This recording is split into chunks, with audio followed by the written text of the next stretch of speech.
Hola y bienvenidos. Hoy vamos a meternos de lleno en uno de los capítulos más explosivos y debatidos de toda la Biblia. El capítulo 20 del Apocalipsis. Casi nada. Casi nada, sí. La fuente que tenemos es un comentario teológico que lo desmenuza y nuestra misión es entender por qué una sola palabra, milenio, ha generado siglos y siglos de controversia. Exacto. Es que este capítulo es la zona cero de la escatología, del estudio del fin de los tiempos. Totalmente. Vamos a navegar por sus 4 grandes escenas: el encadenamiento de Satanás, ese famoso reinado de 1000 años, la batalla final de Gog y Magog y, por último, el juicio del gran trono blanco. Y es que esa idea de un reinado de 1000 años no es un detalle menor, ¿eh? Es una bisagra que ha dado lugar a visiones del mundo completamente distintas dentro del cristianismo. Claro. Por eso, analizar las posturas, el amilenarismo, posmilenarismo y premilenarismo, no es solo un ejercicio teológico. No, para nada. Es entender el motor que ha impulsado a la Iglesia de formas muy diferentes a lo largo de toda la historia. Pues vamos a ello. El capítulo arranca con una imagen potentísima. La fuente la cita así: «Y vi un ángel que bajaba del cielo con la llave del abismo y con una gran cadena en la mano».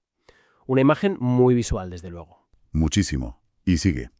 Sujetó al dragón, aquella serpiente antigua que es el diablo o Satanás, y lo encadenó por 1000 años. 1000 años. Aquí empieza todo el lío. Aquí empieza, sí. Y la primera gran pregunta es, a ver, ¿esos 1000 años son literales o son simbólicos? ¿Pasan en el futuro o ya están ocurriendo? Claro, la pregunta del millón. Pues la primera gran respuesta nos la da el amilenarismo. Que si no me equivoco, la A de amilenarismo significa no, o sea, no milenio. Precisamente. Para los amilenaristas, el milenio no es un periodo futuro de 1000 años literales. ¿Y entonces qué es? Corrección de la que habla el capítulo. Tampoco es literal. Exacto. No es de cuerpos, sino espiritual. El nuevo nacimiento de un creyente. O sea que según esta visión, que es muy potente, estaríamos viviendo en el milenio ahora mismo. Exacto. Es una interpretación mayormente simbólica. Y tiene una fuerza enorme, defendida por gigantes como Agustín de Hipona y la mayoría de los reformadores del siglo XVI. Claro, son pesos pesados. Y su gran baza es la coherencia con el resto del Nuevo Testamento, que habla mucho de la realidad espiritual del reino de Dios aquí y ahora. Para ellos, tomarse Apocalipsis 20 literalmente crea una teología un poco extraña que no encaja del todo con lo que escribieron Pablo o Pedro, por ejemplo. Entiendo. Ven el Apocalipsis más como un libro de símbolos que refuerza verdades ya dichas, no como un guión cronológico del futuro. Esa es la idea. Vale, esa es una visión. Pero luego está el posmileniarismo, que suena a algo completamente diferente. Casi lo contrario, ¿no? Mucho más optimista. Totalmente. Es la idea de que la influencia del cristianismo, del evangelio, crecerá progresivamente en el mundo, hasta crear una especie de edad de oro aquí en la tierra. Y esa edad de oro sería el milenio. Eso es. Y solo después de ese largo periodo de paz y justicia bajo principios cristianos, Cristo volverá. Esta visión, por ejemplo, tuvo un impacto enorme en el siglo XIX. Ah, sí. Sí, impulsó movimientos sociales, el abolicionismo, la fundación de hospitales, de universidades. La idea era: somos los agentes del cambio para instaurar el reino. Vaya, es una teología que te empuja a la acción social de una forma muy directa. Desde luego. Entiendo, una ve el reino como algo presente y espiritual, la otra como algo que construimos hacia un futuro dorado. Y eso nos deja la tercera opción, el premilenarismo. Que según la fuente es la más detallada y, por lo que se ve, la que defiende. Esta es la versión más cinematográfica, por decirlo así. Sí, es la que más se asocia con las películas sobre el fin del mundo. Su principio fundamental es muy simple. La profecía debe entenderse de forma literal siempre que sea posible. El argumento es bastante lógico en realidad. Sí, el argumento es: si las profecías del Antiguo Testamento sobre la primera venida de Cristo, que nacería en Belén, de una virgen, etc., se cumplieron al pie de la letra, ¿porque las profecías sobre su segunda venida deberían ser simbólicas? Claro, es un buen punto. Y defienden que esta era la visión mayoritaria en la Iglesia primitiva, con autores como Justino Mártir o Ireneo. Pero literal no significa que no haya símbolos, ¿verdad? La fuente menciona una llave y una cadena para atar a un ser espiritual. Eso es un poco raro. Claro, y ahí está el matiz. El premilenarista no niega el simbolismo.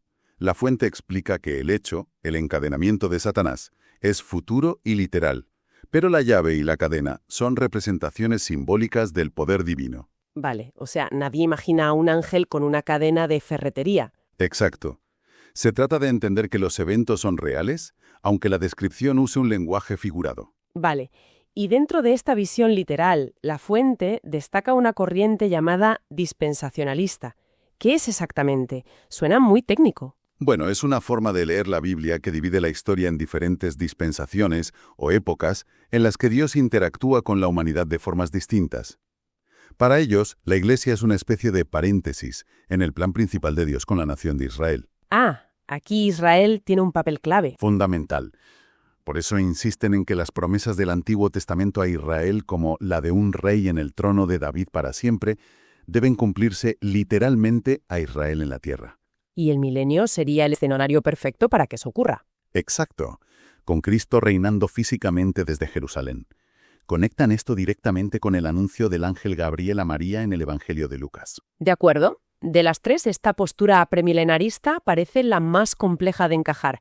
Me imagino que ha recibido bastantes críticas a lo largo de los años. Muchísimas.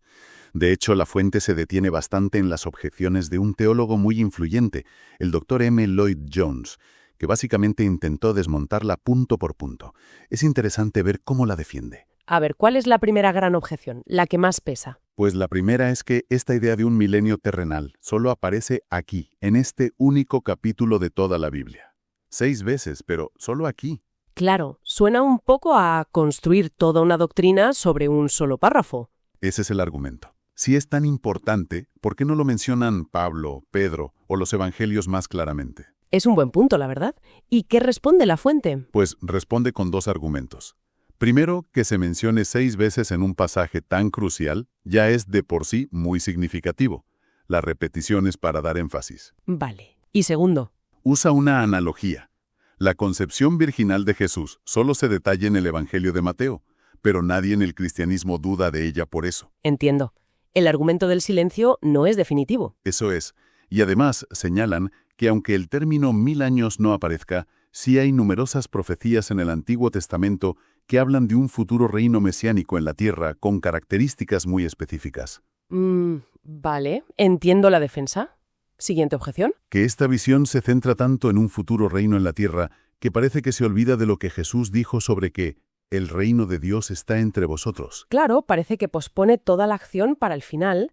La crítica sería que convierte el reino de Dios en algo puramente político y futuro, ignorando la dimensión espiritual que se vive ahora. Esa es exactamente la objeción, pero la fuente responde diciendo que no es una cosa o la otra. Lo describe como un reino con diferentes provincias. ¿Provincias? Sí. Una cosa es la provincia espiritual que los creyentes experimentan ahora, nueva vida, la presencia del Espíritu Santo. Y otra muy distinta es la provincia política y terrenal prometida a Israel. Que, según ellos, aún está por venir. Exacto. Hacen una distinción clave. Jesús es llamado Rey de Israel, no Rey de la Iglesia, lo que apuntaría a un cumplimiento específico para esa nación. Entiendo el argumento, pero hay una objeción que me parece aún más extraña. Se dice que durante el milenio habría santos con cuerpos glorificados, resucitados, conviviendo en la tierra con gente normal, con pecadores. Eso suena a una mezcla muy rara. Es una de las críticas más fuertes, sí. El contraargumento de la fuente es que esa mezcla sería un problema en el cielo, donde las Escrituras dicen que nada manchado puede entrar. Pero en una tierra purificada, bajo el gobierno perfecto y justo de Cristo, sería posible. Sería teológicamente posible. Serían condiciones óptimas, no celestiales. Un momento. También se habla de 3 resurrecciones, y eso suena confuso. ¿A qué se refiere esa crítica exactamente? Claro, es una crítica común. Los oponentes dicen, si tienes una resurrección de creyentes antes del milenio y otra de incrédulos después, y además la Biblia habla de la resurrección de Cristo, parece que tienes 3. Exacto. Pero la fuente argumenta que es una mala interpretación. Defiende que hay solo 2 categorías de resurrección. La primera, que es para vida, y la segunda, que es para juicio. ¿Y cómo encajan 3 eventos en 2 categorías? Porque la primera ocurre en fases.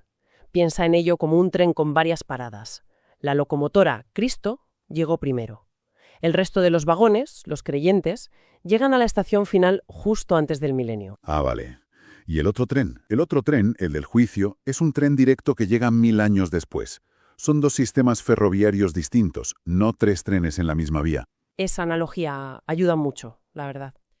Vale, después de todo este debate sobre qué es el milenio, qué dice el capítulo que pasa durante esos 1000 años, Juan ve unos tronos. Sí, los versículos 4 a 6 lo describen.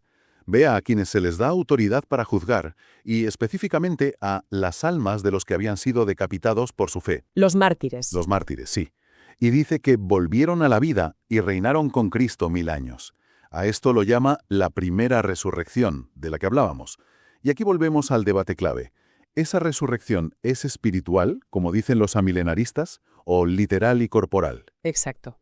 Y la fuente aquí argumenta de forma muy contundente a favor de una resurrección corporal. Cita un teólogo, Alford, con una lógica que es bastante difícil de rebatir. A ver. Si en el mismo pasaje se mencionan 2 resurrecciones, y todo el mundo está de acuerdo en que la segunda, la de los restantes muertos que son juzgados al final, es literal y corporal. ¿Con qué base se puede decir que la primera es solo simbólica? Exactamente. Sería interpretar la misma palabra de 2 formas opuestas en el mismo párrafo. El lenguaje perdería todo su significado. Tiene sentido. Además, el término griego que se usa, anástasis, significa casi siempre resurrección corporal en el resto del Nuevo Testamento. Y justo cuando parece que todo está solucionado, con 1000 años de paz y justicia y los mártires reinando, el guión da un giro increíblemente oscuro. Vuelven a soltar a Satanás. Sí. Esto, sinceramente, es lo que más me cuesta entender. ¿Qué sentido tiene? Es la pregunta del millón. Y nos lleva a los versículos 7 a 10. Al cumplirse los 1000 años, Satanás es liberado por breve tiempo. Y sale a engañar a las naciones de los 4 confines de la tierra, descritas simbólicamente como Gog y Magog. Reúne un ejército innumerable, como la arena del mar, que rodea el campamento del pueblo de Dios y la ciudad predilecta. Es una imagen sobrecogedora. Lo es. Después de un milenio bajo el gobierno directo y perfecto de Cristo, ¿cómo es posible que tanta gente se rebele? Parece inexplicable. La fuente lo explica por la malicia inherente al corazón humano no regenerado. Cita el profeta Jeremías. Engañoso es el corazón más que todas las cosas, y perverso. O sea, que ni el paraíso en la tierra cambia la naturaleza humana. Esa es la idea. A pesar de vivir en condiciones utópicas, muchos se habrán conformado exteriormente a las normas del reino, pero sin haber sido transformados por dentro. Sin haber pasado pruebas y ante una fuerte tentación final, su verdadera naturaleza rebelde sale a la luz. Es la demostración definitiva de que ni el mejor entorno posible puede cambiar la naturaleza humana caída. Esa es la conclusión que se extrae. ¿Y la batalla? ¿Cómo es? La batalla es anticlimática, de una forma aterradora. Toda esa preparación, un ejército como la arena del mar, y ni siquiera hay un combate. No hay lucha. Nada. El texto dice, descendió fuego del cielo y los devoró. Y se acaba. Es una ejecución divina, instantánea. Es un recordatorio brutal del desequilibrio de poder en esta narrativa. Y con eso, el destino final del diablo. El versículo 10 dice que fue arrojado al lago de azufre ardiente, al que habían sido arrojados la bestia y el falso profeta. Y este versículo, según la fuente, es la prueba más contundente de la eternidad del castigo. ¿Por qué? Destaca 2 detalles. Primero, que el verbo serán atormentados está en plural, incluyendo a la bestia y al falso profeta, que para entonces llevarían 1000 años allí. Siguen allí, no han sido aniquilados. Exacto. Y segundo, que la frase día y noche por los siglos de los siglos es la forma más enfática que existe en griego para expresar un estado sin fin. Esto se opone directamente a las teorías de la aniquilación que sostienen que los malvados simplemente dejan de existir. Vaya. Según este texto, su existencia consciente continúa en tormento. Eso es lo que el texto parece indicar de forma muy clara. Y esto nos lleva a la escena final del capítulo, el juicio ante el gran trono blanco.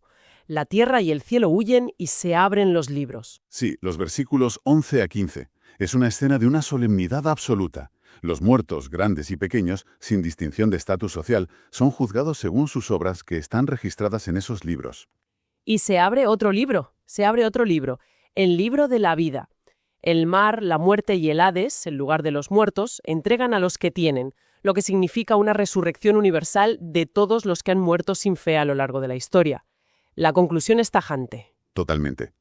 Todo aquel cuyo nombre no estaba registrado en el libro de la vida fue arrojado al lago de fuego. A esto, el texto lo llama la muerte segunda. En definitiva, ha sido un viaje por un capítulo que define la visión del final de la historia para millones de personas. Hemos visto cómo una sola frase puede crear universos teológicos tan distintos. Desde el reino espiritual y presente del amilenarismo, Pasando por el optimismo progresista del postmilenarismo. hasta el drama literal y futuro del premilenarismo. Exacto. Y todas defendidas con argumentos bíblicos muy complejos. Para terminar, queda esa pregunta provocadora que planea sobre toda la segunda mitad del capítulo. ¿Por qué permitir que Satanás sea liberado? Esa misma. ¿Por qué? Al final de ese milenio perfecto. La conclusión que ofrece la fuente es que no es un fallo en el plan divino, sino la demostración final e irrefutable de algo fundamental. ¿Que no va de Satanás? No. La última batalla no trata realmente sobre el poder de Satanás, sino sobre la naturaleza de la humanidad. Demuestra que incluso en un entorno utópico y bajo un gobierno perfecto, el corazón humano, sin la intervención de la gracia divina, tiende a la rebelión. Es la última y más dura lección sobre la necesidad absoluta de redención. No se podría decir mejor.